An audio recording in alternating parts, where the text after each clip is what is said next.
Oh, it's a lovely left hand. The referee's having a look and jumps in. He has a world title, a gold medal at the Commonwealth Games, and footwork so clean that coaches use his fights as tutorials. He doesn't just defeat his opponents, he makes them look slow. Give Amanda Serrano problems. I don't think so. Whoa, nice left hand. Best punch of the fight. Don't be fooled by his looks. This is Skye Nicolson, the 30-year-old Australian who fought her way from Gold Coast to gold at the World Championship and made the entire sport rethink what elite women's boxing looks like. Female boxing. Oh! Skye Nicolson was born on August 27, 1995 in Meadowbrook, Queensland, Australia. She grew up in Gold Coast and attended Our Lady's College. But even before she threw her first punch, her story was already extraordinary. A year before Skye Nicolson was born, her two brothers, Jamie and Gavin, died in a car accident. She never got to meet them, but she would carry them with her all her life. Jamie Nicolson was not just anyone. He was a boxer. He was an Olympian. He competed in the 1992 Olympic Games and won bronze at the 1990 Commonwealth Games. An unfinished legacy. So when Skye started training at the age of 12, she did it at the Jamie Nicolson Memorial Gym in Yatala, named in honor of her late brother. Every round, every drop of sweat carried the weight of his memory, and she wasn't alone. Alongside her, future world champions Cherneka Johnson and Che Kennelly trained. That gym didn't just produce one champion, it produced an entire generation of them.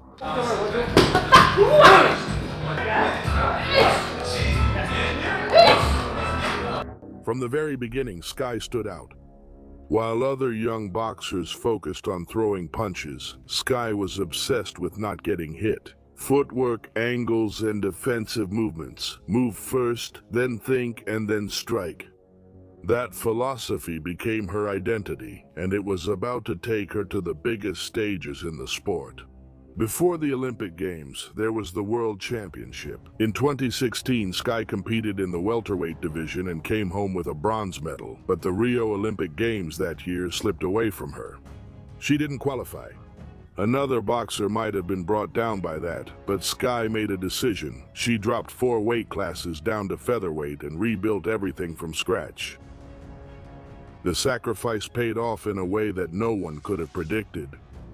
2 years later, at the Commonwealth Games in Gold Coast, held in her own country, Skye Nicolson stepped into the ring in the featherweight final against Michaela Walsh from Northern Ireland. Continues. Good left hand. So principally from a boxing perspective, hitting the boxers that they have to engage. And on the resumption, well, both boxers nudging away. Well, you hear the cries from Walsh. She won by split decision, taking the gold medal in her own country. But it wasn't over when the Tokyo Olympics, postponed until 2021, arrived. Skye had qualified at the 2020 Asia and Oceania qualifying tournament held in Amman, Jordan. After defeating the Mongolian Bolortultu Merkuyag and earning her spot on the Australian Olympic team, she arrived in Japan with an amateur record, made, of 107 wins and 32 losses, the scars of years of elite international competition. And she fought with everything she had. But in the quarterfinals, she faced the British boxer Caris Artingstall, a tough and agonizing fight that ended 3-2 against her on the judges' scorecards. Nice again, body shot there. She's picked some very nice. Get the jabs going. That's another solid jab. It gives you so many options. For Artingstall, the longer that round went on. No medal, only disappointment on the biggest stage she had ever been on. But she left Tokyo with a plan, and the world was about to discover what she was really capable of. Skye Nicolson signed with Matchroom Boxing, one of the sport's most prestigious promoters, and made her professional debut in March 2022. The debut took place at the Pachanga Resort and Casino in San Diego, United States. Jessica Juarez was her first professional opponent, and from the very beginning, it was clear that it wasn't going to be a competitive night. Combined record of her opponents is Nicolson, nice and accurate. Timely once again. Skye Nicholson's jab was already a problem, and her footwork made Juarez look like she was fighting a shadow. Clean, precise, dominant. From the first round to the last. Yes, keep working. Good right hook. Now, fire under. And now and that left hand coming out. Unanimous decision, no drama, no damage. The new professional from Australia had come through without a single scratch. 7 months later, Skye Nicolson returned to the ring in Brisbane to face Christina Jacobs in her first professional fight on home soil, and she made the most of it. Christina Jacobs came prepared. But the difference in class was evident from the first round, as Skye Nicolson controlled the distance, the pace, and the entire fight. That's true, she does. Catches her. Oh, there's that female boxing. Oh! Another victory by unanimous decision, and with it, the inaugural Commonwealth Women's Featherweight Championship belt around her waist. This is Skye Nicolson! At the Hulu Theater at Madison Square Garden in New York, Skye was now fighting for the WBC Silver Featherweight Championship against Tanya Alvarez. The championship? Between Nicholson and Alvarez, what will we see? Alvarez tried to use her physicality, pressing forward and working on the inside, but Skye made her pay every time she tried to close the distance. I don't know if tactics are in her stance. Your first knockout. Honestly, I would be surprised and bothered if she didn't. Before the round was over, it was clear that Skye Nicolson was in control. A unanimous decision victory and another title added to her record, and the biggest breakthrough in her career was just around the corner. This was the fight that proved Skye Nicolson was truly ready for the elite. Linda Lisa was a former world champion with experience and pedigree, capable of exposing any weakness in the game of a rising boxer. Leka brought everything she had to the Cardiff International Arena in Wales. She pressed forward, worked the body, and applied the kind of pressure that only world championship level experience can produce. She gets in the ring, doesn't always try and adjust. That she hasn't stopped an opponent yet. Seen her in the past, she is awkward. But Skye Nicolson handled it all, neutralized everything Leka threw at her, outclassing the former world champion from the first bell to the last. So it was the wires through me. I thought it was the height, but that's a good fight tonight. Yeah. So this one, Skye Nicolson on the front foot. She's controlling that this evening in this second round. Yeah, but if I'm coaching a fighter, it would certainly be a good scout on the record for Skye Nicolson beating a former world champion, though way past her best, Linda Leka. Look, you can see she knows what she's doing, but that's good work from Skye Nicolson. Another unanimous decision. 7 fights and 7 victories without losing a single round. The interim WBC featherweight world title was now within her reach. This was the fight that changed everything. Skye Nicolson traveled to Tijuana, Mexico to challenge Sabrina Maribel Perez for the interim WBC featherweight world championship. And she had to do it on Perez's turf in front of a hostile crowd that had come to see their champion win. Perez came out strong in the early rounds, taking advantage of fighting at home and the crowd's energy to move forward aggressively. Made a smart decision. From title fight. And I think it's a matter of Left hand to the body, a couple of final moments of defeating Elise Marugo Franco. for Sabrina to left. But Skye absorbed the pressure and kept boxing with a precise jab and flawless footwork. Right hand there from Perez. You see a smile of the WBO bantamweight title in 20 or so. When you were robbed, Gabe, would you not have liked Down. It became 10 seconds. in the middle rounds, it was a true masterclass. When the final bell rang, Tijuana had fallen silent. The local crowd knew it was over. Perez, a former Full world champion, Skye Nicolson won by unanimous decision in Mexico, defeating the local champion and becoming the new WBC interim featherweight world champion. 2 months after winning the interim title, Skye returned to the ring at the 3 Arena in Dublin, Ireland, and for the first time in her professional career, she didn't last until the end. Wildheart put on a lot of pressure, but Skye Nicolson was relentlessly effective. Round after round, she increased the pressure, landing clean combinations that gradually wore down the challenger. And 2 defeats, as we heard from David Diamante. Those 2 defeats, though, in good company against... For too long to commit to their attacks there. And lovely right hook there from Nicholson as well. On her shoulders there, but there's nothing coming behind it, so she's ultimately... Wait. Closer, and if she can build on that, and it's about coasting now, that's lovely there from Nicholson. In the 9th round, the referee saw that the damage was enough and stopped the fight. Had you said that? Her first stoppage of her professional career, the interim champion was sending a message. She wasn't just there to outdo her rivals, she was there to destroy them. There's a thinker in there. There it is. Round 3 scheduled for 10. The WBC Featherweight Championship. First defense, Wells Fargo Center in Philadelphia, Pennsylvania. Diana Vargas came in strong and with the clear intention of putting Skye in trouble, but what she got was a crushing defeat. She's not going to do it out of range. But she needs to jab her way in the sport. You got to be excited. You want to see that power, that's for sure. Now, this is when you know she's having fun, when she's popping. That would give Amanda Serrano problems.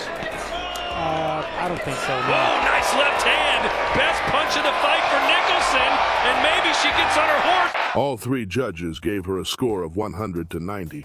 A perfect victory in 10 rounds without Vargas winning a single one. The champion was not only defending, but also sending a message to the World Championship of Reckless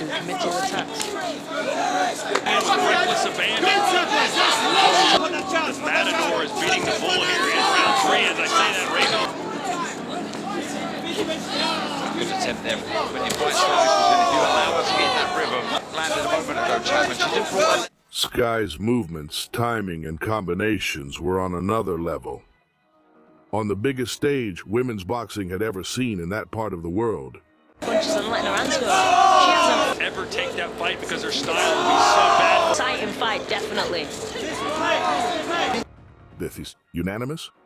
The title was still in Australian hands. The return home and the fight that was supposed to crown Skye Nicholson's victory turned into a superstar defeat in her own country in front of the biggest Australian crowd of her professional career. Against the undefeated, the mandatory challenger, Tiara Brown, undefeated with 18-0 and 11 knockouts. A fighter with an impressive physique, absolutely nothing to lose. Brown came in aggressive and tough, turning the fight into an ugly and exhausting battle. Just can't quite catching towards it rather than rushing. There's a good shot. Corner of Nicholson loved that shot. Finding a tricky target. Nicholson. She fires. Cut off the ring as she was talking about in the lead-up. A little uncomfortable since then, but good punching from Brown. Brown made it physical and uncomfortable, and took Skye completely out of her comfort zone. For the first time in her professional life, Skye couldn't find the space she needed to box. After 7 rounds of the world title fight. Touch it down the middle with a straight left down. Nicholson's got punching range, and it is Brown who fired. Good punching from Brown in this round. Okay, so it's all on the line. A world title belt up to this, and she's given a very good account of herself. Away from home of Brown, who'd worked well to the body herself. Brown comes back with a cup. The crowd that came to celebrate watched as their champion struggled. And Brown was relentless throughout the entire fight, which was much closer than anyone had expected. And the new WBC Featherweight Champion of the World, Tiara, the Dark Menace Brown. For the first time as a professional, Skye Nicolson had lost the WBC Featherweight title, and her undefeated record was gone. The return home turned into a disappointment. But what separates the great from the good isn't how you handle victory, it's what you do after losing.